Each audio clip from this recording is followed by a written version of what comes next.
मेरे गुरु के पास कितने लोग आते थे, कितने लोग आते थे, कितने लोग आते थे। और मैं कभी कभार देखता और मैं कहता, अरे बाबा जी, वो आदमी आपके पास आया, सीख के अब देखो अब वही करा रहा है जो आपने उसको सिखाया था। वो हो अब क्या होगा। बाबा जी हंसना शुरू हो गए, मुस्कुराने लगे। उन्होंने कहा, देखो मैं तो लाइब्रेरी हूँ, वो एक किताब चुरा करके ले गया, और एक किताब अगर ले भी जाएगा, मैं तो लाइब्रेरी हूँ, मेरे पास तो कितना पड़ा है। और उनको कभी चिंता ही नहीं होती। और बाबा जी मुस्कुराते कहते हुए, देख बेटा, हो सबका फायदा हो। कोई अगर ले भी जाता है, ठीक है, एक किताब ही लेके गया, एक शब्द लेकर के गया,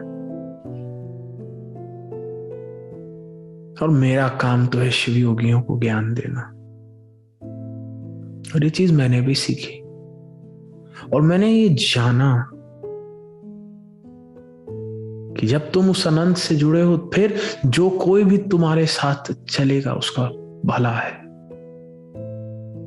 वो बहुत कुछ प्राप्त करेगा। और जब तक करेगा तब तक करेगा। फिर या तो वो तुम्हारे साथ कदम से कदम मिलाकर चलना शुरू हो जाए, अगर ऐसा है फिर तुम उसका भी जीवन बदल दोगे। लेकिन कुछ है कि फिर रहते हैं थोड़े समय तक, प्राप्त करते हैं जितना कर सके, और फिर अहंकार इतना होता है वो अपने रास्ते चले जाते हैं। ठीक है, उनको जाने दो। और मजे की बात, वो चले भी जाएंगे, उनके जीवन की सर्वश्रेष्ठ घड़ी वो याद करेंगे 50 साल बाद, उस समय को जब वो तुम्हारे साथ थे, क्योंकि तब उन्होंने सबसे ज्यादा प्राप्त किया था। और ऐसा होगा, बहुत से लोग आएंगे तुम्हारे साथ, चलेंगे, बहुत कुछ प्राप्त करेंगे। और हो सकता है कि वो तुम्हारे साथ कदम से कदम मिलाकर बढ़ना शुरू कर दे, अपना भी जीवन बदल दे। बहुत अच्छी बात। लेकिन मजे की बात, तुम्हें ना तो लोभ होगा ना मोह होगा। है ठीक, नहीं है ठीक, तुम संपूर्ण हो। और फिर अगर कोई चला भी जाएगा अपने रास्ते, क्यों? क्योंकि like energy attracts like energy. और जो आदमी बदलना चाहता नहीं, वो तुम्हारी दिव्यता के सामने रह नहीं सकता। और जाने के बाद भी 20 साल बाद वो याद करेगा कैसे उसके जीवन का हाई पॉइंट तब था जब तुम उसके बगल में चमक रहे थे। तो याद रखना, तुम तो उसके बल्ले की ओर बढ़ रहे हो। और कोई फिर कहेगा कि भैया लेकिन फिर तो हम अकेले हो गए। अकेले तब होगे ना अगर दुनिया में दूसरा कोई और है। अगर हम ब्रह्मास्मि शिवोहम शिवोहम, तो तुम अकेले नहीं, फिर तुम सब कुछ हो गए। फिर तुम ही हो, और कुछ है ही नहीं। फिर हर वृक्ष, हर पत्ता, हर जीव, जब तुम्हारी आंखें बंद होंगी, तुम्हारी चेतना तुरीयातीत अवस्था को अनुभव करेगी, तुम पाओगे ब्रह्मांड तुम में लीन हो गया, तुम ब्रह्मांड में लीन हो गए। अब जब तुम ही हो तो फिर अकेले कैसे? और अगर केवल तुम ही हो, तो फिर दूसरे की चाह कहां से हुई? एक बचपन की कहानी है। एक राजा अपने मंत्री के पास गया और उसने कहा कि मैं महान हूं या भगवान महान है? मंत्री ने कहा, अरे राजन, तुम महान हो, भगवान से ज्यादा महान हो। राजा को पहले तो बड़ी खुशी हुई कि अरे मुझे भगवान से भी ज्यादा महान बोला, और फिर कहता है, कैसे? मैं कैसे भगवान से ज्यादा महान हूं? तू मुझे बता, वरना मैं तेरी गर्दन काट दूंगा। मंत्री ने कहा, देखो, अगर तुम मुझसे गुस्सा होते हो तो मुझे अपने राजपाट के बाहर फेंक दोगे, और तुम्हारे राज्य के बाहर जाके मैं अपनी जिंदगी काट सकता हूं। तुम मुझे वनवास दे सकते हो। लेकिन जो भगवान है, महादेव है, उसने तो पूरे ब्रह्मांड की रचना की है, वो मुझे वनवास में भेजेगा कहाँ? वो तो ब्रह्मांड के मालिक है। और इसलिए जो हूं, जैसा हूं, जितना हूं, उसके ब्रह्मांड में उसी का हिस्सा हूं। राजा ने जब ये बात सुनी, उसको बहुत ठेस हुआ।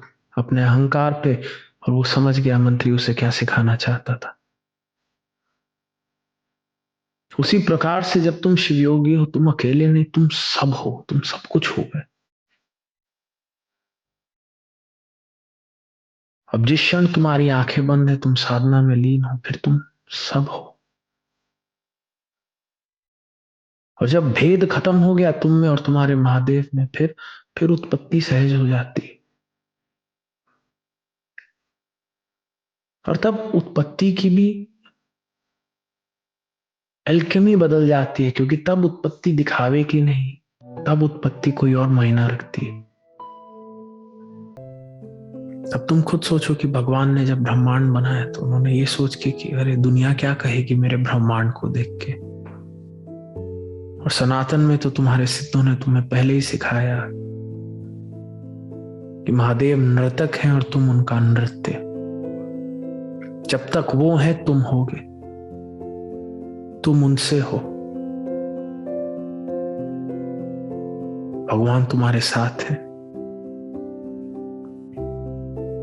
और इसलिए भगवान ऐतिहासिक नहीं, भगवान भविष्य नहीं, भगवान वर्तमान है। और दो सच्चाई हैं, एक सच्चाई है जो आज तुम पकड़ के बैठे हो, और ये सच्चाई क्या है कि हाय मैं दुखी हूं, बीमार हूं। और दूसरी सच्चाई है जो महादेव कहते हैं कि मैं तुम हूं, तुम मैं हूं, अहम ब्रह्मास्मि शिवोहम शिवोहम। अब तुम्हारे ऊपर है कौन सी सच्चाई चुनते हो। अगर महादेव को चुना, भेद खत्म, जब भेद खत्म फिर तुम ही रचयिता। और जैसा मैंने कहा, एल्केमी अलग होगी। फिर रचना ये नहीं करनी कि किसी को दिखा दो, किसी को बता दो, फिर तुम्हारी रचना कुछ और है। क्या है उसकी मैं बात भी नहीं कर सकता, क्योंकि वो वाणी तुम्हारे कानों के लिए नहीं, वो वाणी तुम्हारे हृदय के लिए। वो तुम खुद अनुभव करोगे जब तुम साधना में और गहरे उतरोगे।